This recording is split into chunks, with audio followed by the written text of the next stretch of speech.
Assalamualaikum warahmatullahi wabarakatuh. Hello everyone, welcome to this video. Here we will discuss the material about speech acts that will present by me, Umi Roisatil Jannah, from discourse analysis class. Language is human communication tool. In everyday conversation, speech acts is one of the part of language. Speech acts are used to perform requests, warnings, invitations, promises, apologies, predictions, and the like. Such acts are staples of communicative life, but only become a topic of sustained investigation, at least in the English-speaking world.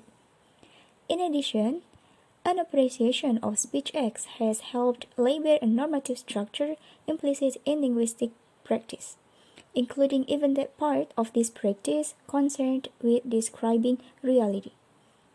Now, we are going to discuss speech acts in details. You can take a look to the first slide is the definition of speech acts. Speech acts is an action performed by an utterance in saying something. When someone expresses something, he does not only produce utterances containing grammatical structure and words, but he also performs an action through the utterances. It classified into several parts below. The first one is apologize. Apologize is a simple word to show action of apologize. For example, sorry, my bad, etc. The second is greeting. Greeting is opening greeting of dialogue. For example, hello, welcome, and etc. The third is request. It is declarative sentence for requesting something. For example, turn off the music volume please. The fourth is invitation. It is sentence that shows invitation. For example, I personally mind to tell you to come to the party. The next is compliment. It is expression of like or dislike. For example, hey, I really like your tie. And the last is refusal. It is sentence that shows negation. For example, oh, I'd like to see that movie with you, but this Friday, just is not. Now, we are moving to the next slides. It is locutionary, illocutionary, and perlocutionary acts. The first one is locutionary. It is the process of saying itself. For example, the speaker feels hot in his place. Locutionary acts is what we say literally. It means with a certain meaning in traditional sense. The second is illocutionary. The definition of illocutionary is the intention of saying something. Illocutionary acts is what we want to say or the effect that we want to get with our message of saying something. In this example, illocutionary has two sides. The first one is indirect request for someone to open the window, and the second is indirect refusal to close the window because someone is cold. The next is perlocutionary acts. The definition of perlocutionary acts is the effect of saying something. For example, the hearer will open or close the window.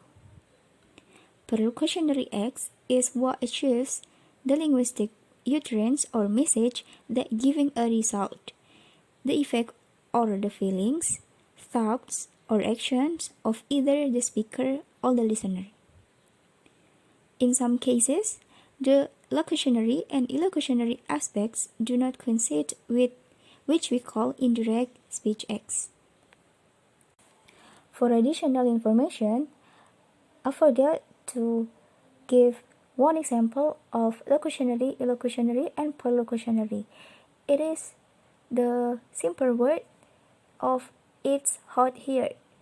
So, the word it's hot here, if we change to locutionary, will become the speaker feels hot in this place. And If the word "it's hot here" change to perlocutionally, it will become "the hearer will open or close the window." The next slide is types of speech acts. The first one is representative. It represents a situation like assertion, statements, claims, hypotheses, descriptions, and suggestion. The second is commissive. It is commit a speaker to a course of action, such as promises, pledges, threats, and vows. The third is directives. It aims to intend to get the addresses to carry out an action such as commands, requests, challenges, entreaties, invitations, and dares. The next type is declaration. The declaration aims to give name to the state of affairs like blessings, hiring, and firings, baptisms, arrest, and marrying. The next is expressive. It is indicate the speaker's psychological state or attitude like greetings, apologize, congratulations, and condolences. And the last types of speech acts is representational. It is make assessments or judgments such as ranking, assessing, such calling a baseball player out, combine the characteristic of declaration and representative. That's all my explanation about speech acts in this video. I hope this material will be useful for you to learn English language. I apologize if I made mistakes when explaining this material, and thank you so much for your nice attention. And the last I say, Wassalamualaikum warahmatullahi wabarakatuh.